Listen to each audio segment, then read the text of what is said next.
Anlandı yüzlerim. Neredesin? Neredesin ya Resulallah?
Sizler Kerbela döneminde yaşasaydınız nerede olacaktınız?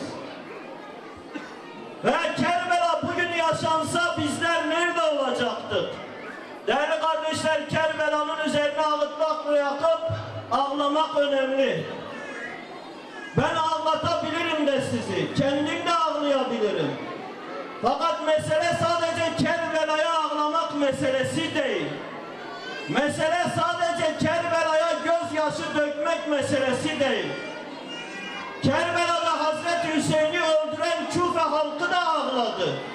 Hem öldürdüler hem ağladılar. Hem de çok gözyaşı döktüler. Ama bile bile de öldürdüler. Değerli kardeşler, o yüzden soruyorum. Demeyin biz Müslümanız, elbette o dönemde yaşasaydık Hazreti Hüseyin'in yanında yer alırdık demeyin, öyle kolay değil. Biz elbette müminiz. Yaşasaydık o dönemde, bu dönemde yaşansa Hazreti Hüseyin'in yanında yer alırdık demeyin, öyle kolay değil. Bugün Kerbela yaşanıyor, biz neredeyiz?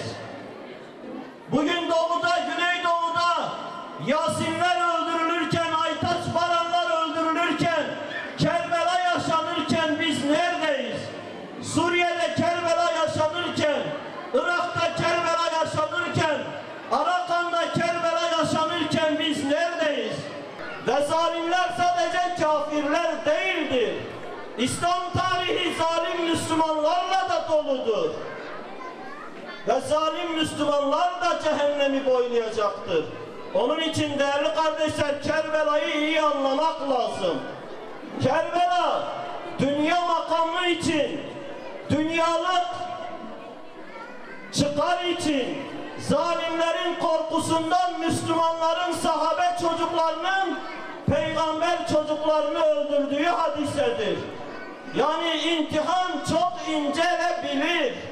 İmtihanın çok ince bir çizgisi vardır. Dünyayla, ahiretle yüz yüze gelirsiniz. Cennetle, cehennemle yüz yüze gelirsiniz.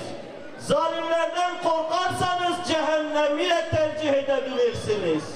Allah korusun, namaz kıldığınız halde tercih edebilirsiniz. Allah korusun, oruç tuttuğunuz halde tercih edebilirsiniz. Veya İslam'ın önüne başka endişeler, fikirler, ideolojiler çıkarırsanız yine tercih edebilirsiniz.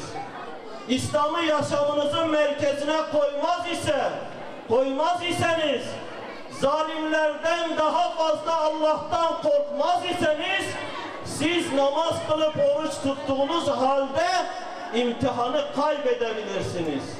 Hey dedeciğim, hey babacığım, gelin, bakın evlatlarınıza refah görünenlere. Bakın şu yerde başsız yatan parçalanmış ceset.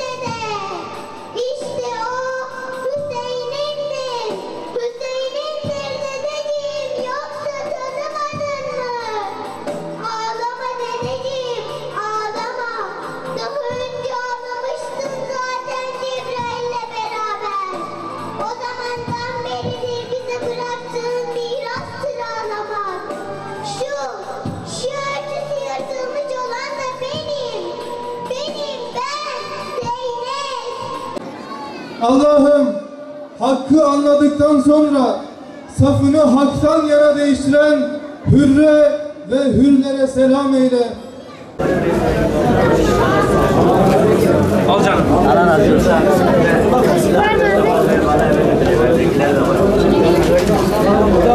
Senin fotoğraf çekelim, her bir yerime gelsin. Babam nerede?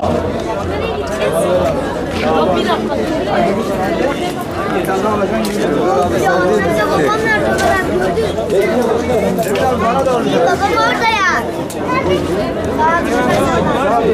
Benim. Babam nerede?